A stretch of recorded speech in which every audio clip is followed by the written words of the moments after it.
Welcome to Dr. Kush's Exotic Drinks. I'm, of course, Dr. Kush, along with my barback Kyle. I'm not a real doctor, but I did spend almost 2 decades running some of LA's best bars. After years of teaching classes and training bartenders, I want to demystify the cocktail world for you. Let's try a few new things as I open up my bar to everybody. Belly up, chat, and let's have a drink.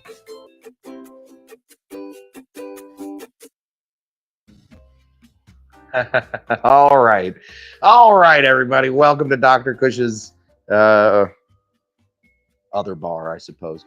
We are here tonight for Tiki Tuesday. Obviously, there are going to be some questions. What is going on?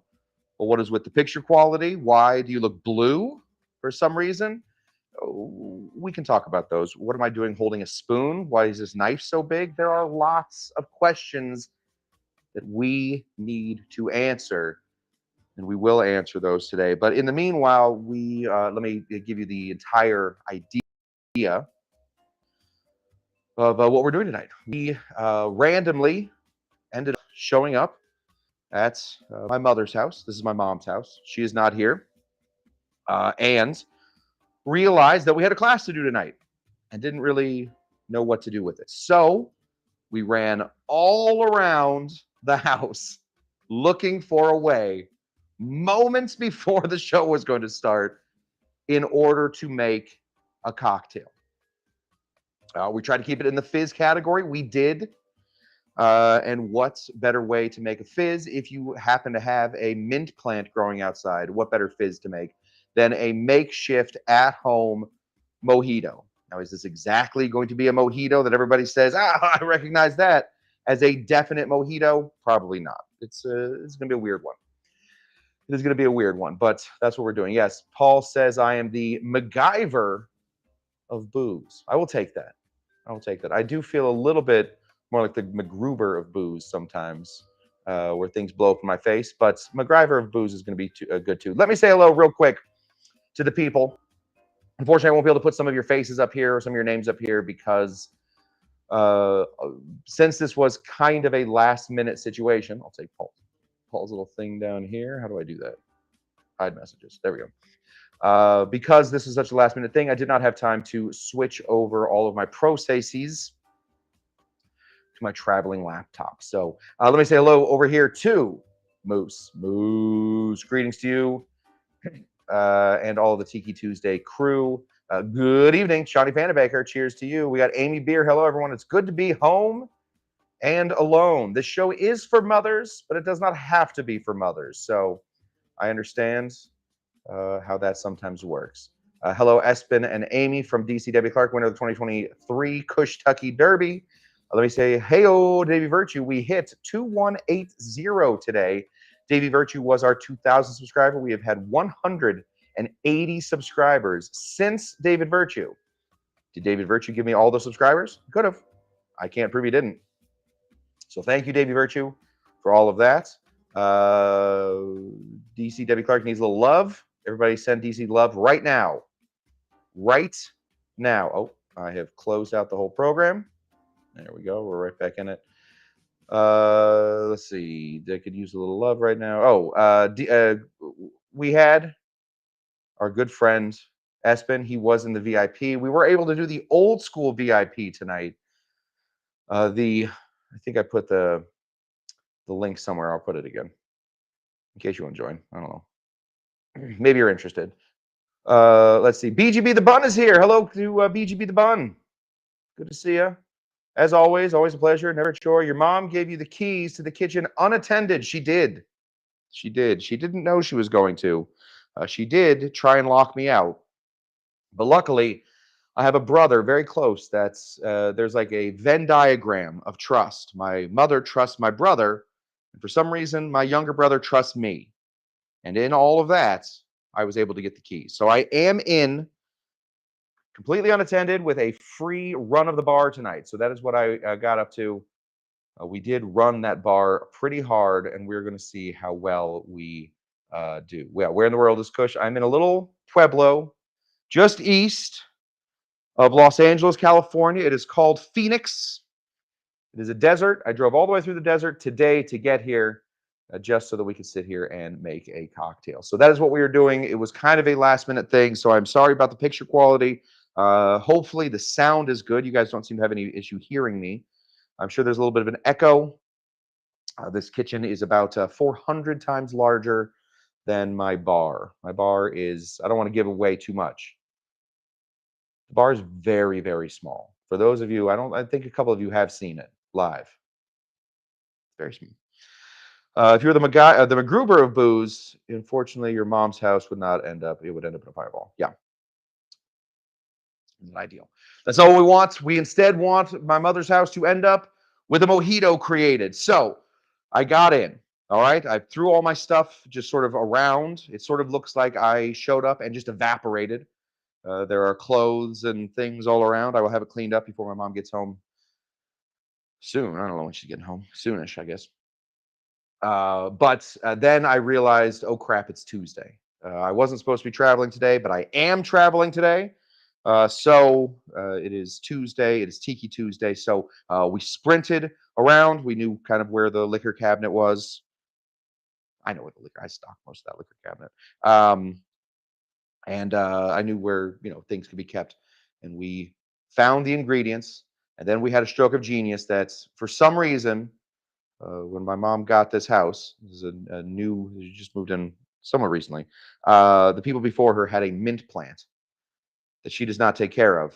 But apparently, I'm the only person on earth that multiple times has killed mint plants. Even my mom, who does not even know that that mint plant is there, I don't think, has not killed this mint plant. So that's what we did. We're going to be making, from what we found around the house, we're going to be making a mojito. So obviously, we want to start over here with our good friend, the lime. That is our good friend, the lime. We are going to, these are, I have no idea how long my mom's been out of town, but these limes are not fresh limes. So we are going to want to get as much juice out of them as possible. So we are going to do our method of cutting and leaving the large part going through here in the middle, right through there in the middle. Oh, see if we can find a place where that light isn't too bright. Maybe right there in the middle. We're going to slice that out. Make sure we don't cut ourselves. Maybe while my mom's gone, I can sharpen some of her knives for her. Here we go. And we're going to squeeze the juice of one lime into a glass. All right, so all by hand, we want to get our limes deep within. I don't have a second camera.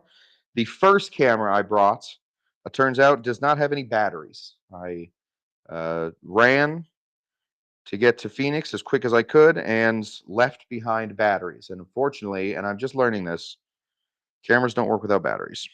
So I think they used to. I think they used to, but those are old film cameras, and that doesn't work. We're going to go ahead and drop all of that into here. This is going to be kind of a messy mojito. Since we're going to have a lot of sweet going in here, I couldn't find any soda water, so we had to sub out some soda water. Since we're going to have a lot of sweet going in here, we don't need to worry too much about our good friend, the lime. We want more lime in there. So we're going to take our mint. We're just going to go ahead and pick. This is just raw mint. I did give this a little wash, obviously. This was the best of the mint. It is growing like a weed, but it's growing like a unkempt kind of crazy weed. So we're just going to take a bunch of this, get this going. There we go. And we're going to toss this into our, what we're going to do is we're going to roll it, and then we're going to slap it. There we go. Really slap it. I don't have a muddler here, so we are going to have to, we're going to have to get as much of the flavor out of this mint as we can. So what we want to do, since we don't have a muddler, I've often warned of this situation. We're going to take the back of our spoon and just sort of press. All right, these are already very small mint leaves, so we don't want to be sucking up any of that mint into our straw. Oh, is my mom on chat? I don't know where the straws are. Uh-oh.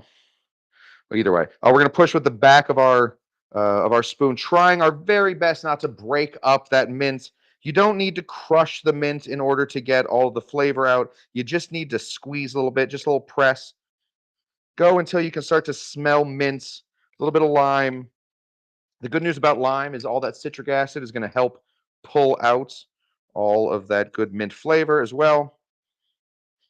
Then really in there, smells like a little lime toothpaste.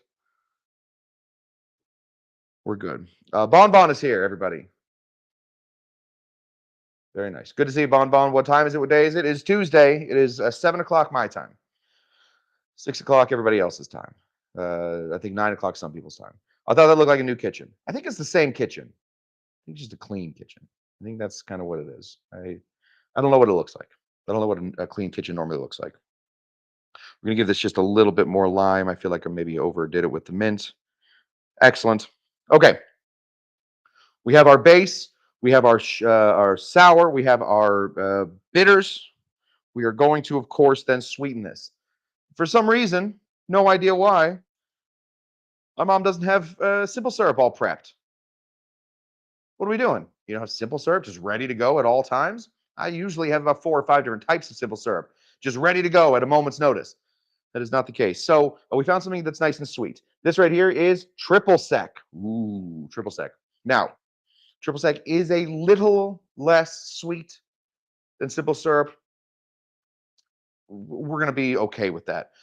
We added a little bit of extra lime because our soda water is also going to be a little sweet. So we don't have a jigger.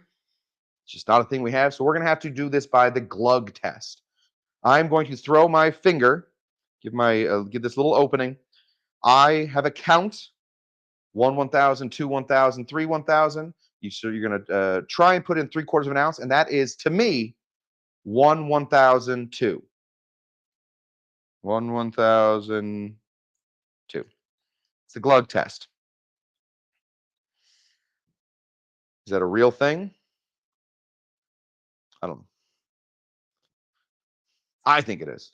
Eventually, if you have glugged enough after years and years, let's say, I don't know, let's make up a number, 20 years bartending, you will eventually get your own glug test. And then you will be good. We don't have a ton of sweet in here, but we do have our delicious, ooh, it's got a little orange to it now, little citrus, little mint, little lime.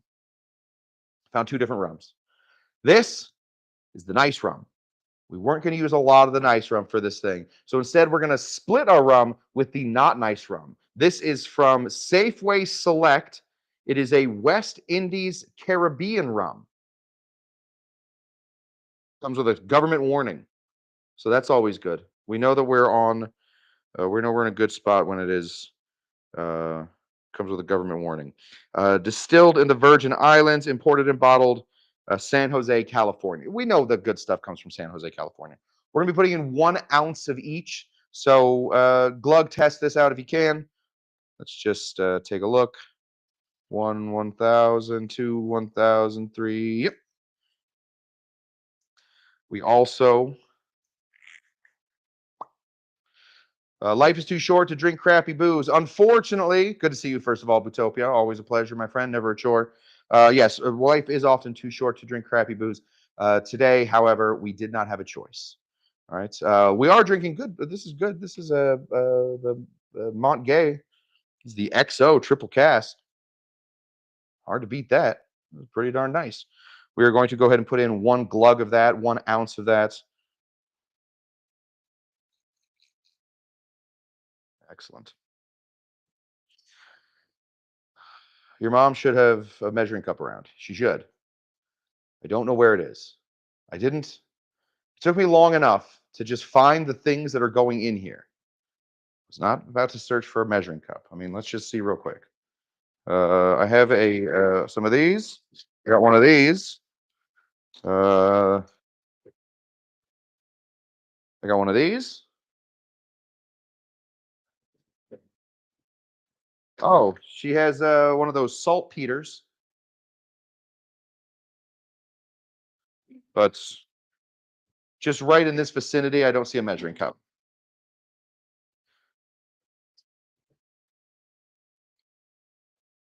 Did that close before, or do you think I've broken something? Well, where did this part go?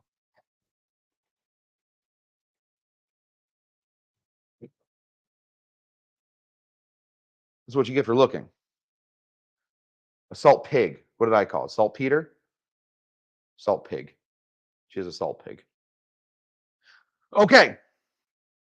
We're in a good spot. Now, because we are not shaking, could not find any shakers, we are instead going to go ahead and fill this as much to the top with our ice as we can. That's going to do a couple things. All right. First of all, that is going to make this drink cold. Obviously, that's going to make our drink cold. It is also going to put a little water in our drink. Those are the two normal things. The third thing is, because we did not double strain, we have all this mint in here. We don't want to get a bunch of mint in our teeth. It is hopefully going to keep the mint down. So we want to really pack this full of ice. All right. So really, you can get your little salt pigs in there. That's what I'm going to start calling fingers, little salt pigs. There we go. We have little bits of mint floating around. Listen, this is a makeshift mojito. So we're in a good spot. We have a little bit of room up here, obviously. We have our nice green down here. We have our color down here. We have our rum down here. And then we have our stuff up here. Couldn't find soda water. Searched and searched. That was the one thing, since we are deep, deep in the middle of the fall of Fizz, it was difficult to do this cocktail without any soda water. So I thought to myself, what does my mom have? So I searched and I searched and I eventually found one of these. This is a hard cider. I thought, hard cider? That's basically just like soft cider, just a little harder. Comes with 5% alcohol. Then I started drinking it. I thought it was pretty good. Not what we're looking for, though. Not what we're looking for. I thought to myself again, and I thought about this. I don't think that this will be missed. I seem to remember that when I was in high school, I think we had these around. These are Seagram's Escapes. This might be, and I can't tell, this might be worth some money.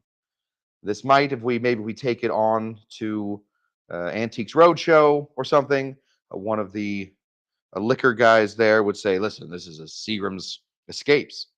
You make these anymore. Sell these to some collector, thousands and thousands of dollars. And then I thought, wouldn't it be more interesting, since we don't know what we got anyway, if I just opened this very expensive Seagram's Escapes that's probably we may never see the likes of a peach fuzzy navel. Why is it called a peach fuzzy navel? Fuzzy navel has peach in it already.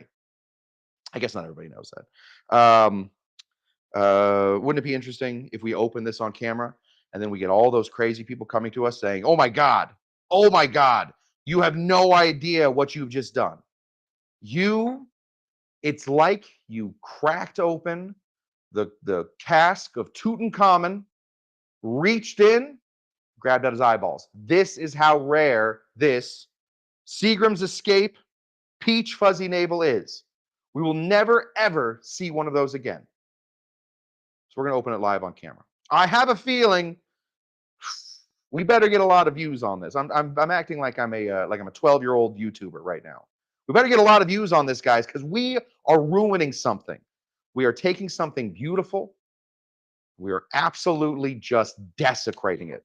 Hold on, Rum. So here we go. Ooh, Debbie Clark says, don't open it. Uh-oh. Debbie Clark says, don't open it. Debbie Clark seems to know something. No fuzzy navels for you, Bon Bon? Oh, good Lord. I have bad memories of peach flavor. Yeah. That's why they don't make it anymore. So ingenious. Thank you, Bootopia. But Bon Bon does not do peach. All right. Well, good news, Bon Bon. I have to believe that this is the very last Seagram's Escape Peach Fuzzy Navel. It used to be made by the Seagram's Beverage Company in Rochester, New York. Doesn't even have a date. Doesn't even have a vintage. We don't even know what vintage this is from. Here we go, guys. I'll put it right next to the thing so we can hear it. And that is it. Oh, smell the bouquet. A couple ways you guys can smell something like this. First of all, one way, keep it nice and low. and just use your hand to waft up. That's going to really take out all the ethanol. This thing comes in at 3.2% alcohol by volume. So, we don't want, we get our nose too deep in there, we can get a real big whiff of ethanol that can ruin our nose for the rest of the tastings we're doing that day. All right. Let's say, you want to really understand what's going on in this bottle. Another way to do it, get your nose real deep in here. Open your mouth and breathe through your mouth. Oh, yeah. I'm smelling. What's that stuff that Frank always puts into his stuff? Allulose. I feel like I'm smelling allulose. You know what I'm smelling? It's a natural flavor. It smells a lot like the glands of a beaver's anus. That's where we get raspberry flavors. I'm getting just a touch of raspberry. Mostly peach, obviously. I'll be very honest. I don't know which animal's anal gland the peach flavor comes from. Not a beaver. That's where we get raspberry flavor from. Yeah. I can't really place the anus, but for right now, I think we're in a good spot. We're going to take the end of the line of Seagram's Escape Peach Fuzzy, and we are just going to pour this just haphazardly right on the top of our cocktail here.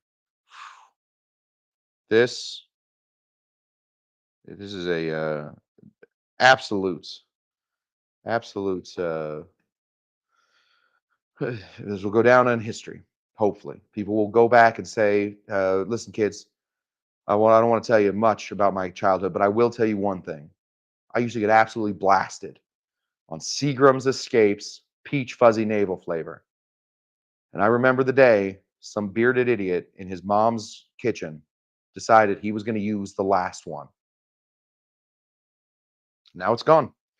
Now, as soon as those bubbles are out of there, we'll never know this flavor again.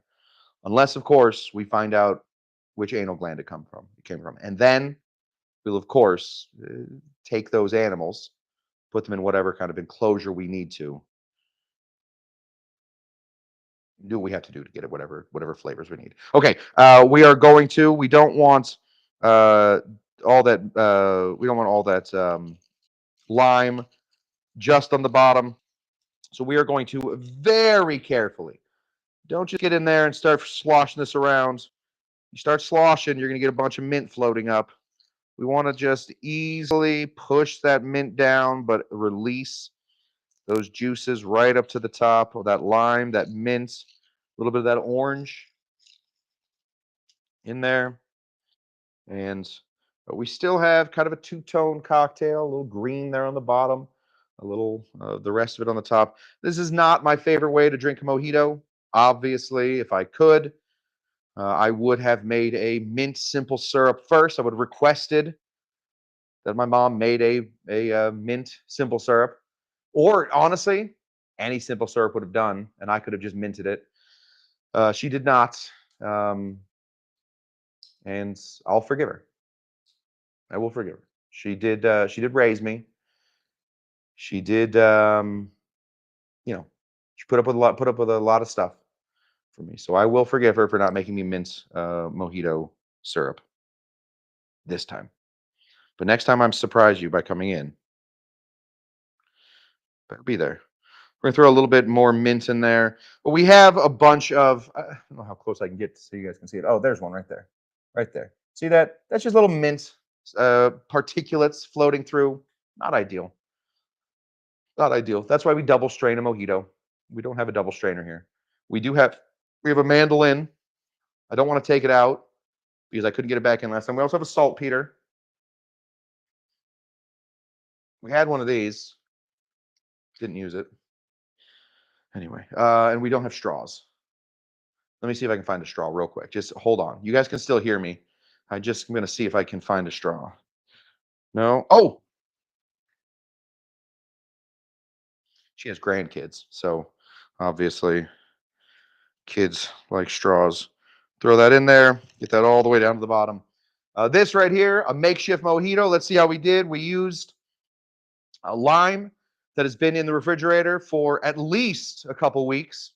We'll see how that works. We used a little bit of triple sec, 2 different types of rum, one nice, one Safeway Select. And then we, of course, destroyed one of the national treasures coming right out of Rochester, New York, the Seagram's Company, and their, I can only assume, because I haven't seen these anywhere, the final peach fuzzy navel. So that's what we got. Here's our mojito. Cheers to you guys.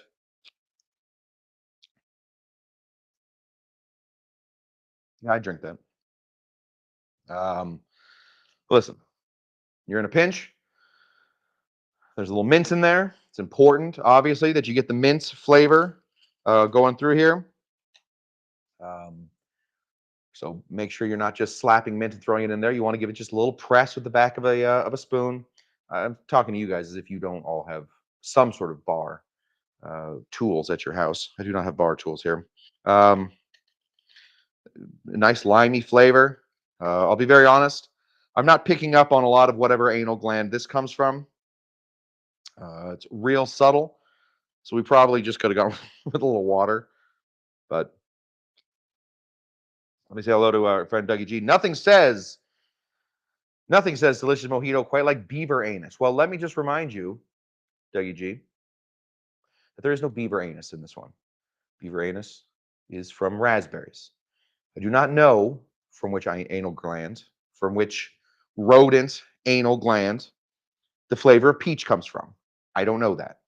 I am not a flavorologist. I'm not I guess some sort of biologist. I don't know. I don't know where this flavor comes from, but I will be very honest with you. It is not from peaches. That does not taste like any peach I've ever tasted in my life. So I know one thing, that the flavor of the peach fuzzy navel and the Seagram's Escape peach fuzzy navel, it does not come from the anal gland of a peach. That's for sure. We would be able to taste that. This instead comes from the anal gland of something else. So there we go. Great news. Just Googled Seagram's Eclipse, and they will still make them available now at Vaughn's. Oh, they still make them available now at Vaughn's.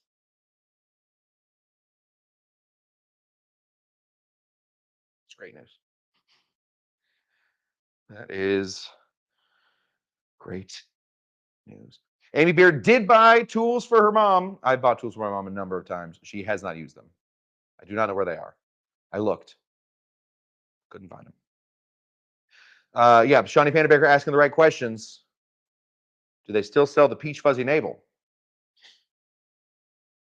Or should I save the rest of this and see if I can't sell it to like the Smithsonian?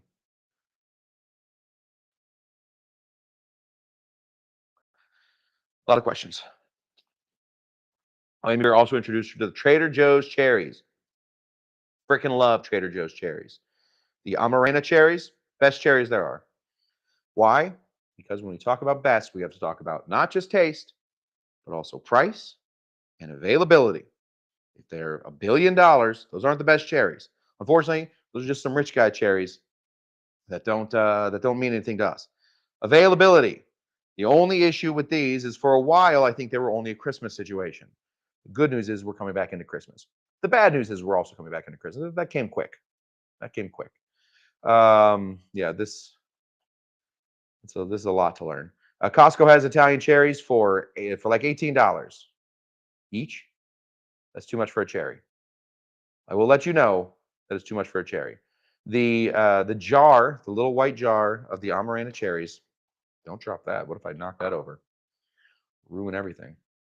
It's $4.99 for those Amarena cherries. Pretty darn good. Okay, Kroger has fuzzy navel in a can. In a can?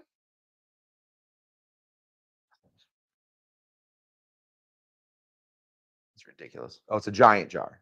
It is not $18 per cherry, guys. It is $18. It comes in a giant jar. Well, we're going to check those out too. Maybe we'll have a big old cherry off. I don't know. Doug, I don't know how we're going to do a Dr. Cush's exotic battle box where I'm eating cherries through those tiny little holes. We're going to find out, though, whether I have to frappe them or whatnot. We will have a cherry off. Let's see what we can do. Okay, that's what I got. I had to get to work. I had to go clean my mom's house because I made a mess. Yes, a cherry off. Can, yes, can if you can. That's exactly right. Since the peach fuzzy navel is we're unable to get the peach fuzzy navel ever anymore in the United States, and that's we can pretty much be assured of that. Can't get in the bottle. Now we have to do it in a can. Fresh if you can if you can. The Amarena Fabry wild cherries. All right, well, we're gonna get some of those. We're gonna figure out a way to do a cherry off because best part of Manhattan is the cherry. Sorry, that's just the truth. All right, guys, that's what I got for you. We did 31 minutes where I talked about anal glands. Oh, what are we doing with this show? It's getting weirder. It's getting weirder. I feel like I've taught you everything I know about cocktails. Now we got to do something else. Give me an idea of what you want this show to become. We will, if we want it just to be full animal anal glands, we can do that that whole show too. Thank you guys. Sorry about the quality, but I think it looks okay. We will be back at the bar on Thursday. We will not have a show this Saturday, unfortunately. So we may have a quick one on Friday, but we have to figure it out. I don't know exactly what's going to be happening with our show, but I have a very, very exciting thing that I'm doing Saturday. I will tell you all about it after it is done, unfortunately. But I will tell you all about it. It seems like a cool little situation. So that's what I got. Looks good and sounds good. Oh, thank you. Looks good and sounds good. I don't think it looks good. Sounds okay. The picture is very nice. I mean, that's kind of the issue. That's what I got for you guys. As always, have Kyle feed them to me while blindfolded. The cherries. We're going to think about that. I don't really trust Kyle and his when I'm blindfolded. He's too into bits. I don't want a bit. But we'll figure it out. All right, I got to figure out how to end the stream. Okay, thank you guys so much for showing up. As always, I'm Dr. Kush. You are the Cushies, the Cushions, the Kush Watchers, the winners of the 2023-2024 Kush Tucky Derby. You are all of those people, and I want to thank you for showing up. Until next time, until Thursday, what do we always say? Didn't bring along the soundboard, so we can't say anything. We always say, are you Dr. Jenga Jenga? And then immediately afterwards, we ask, bye-bye.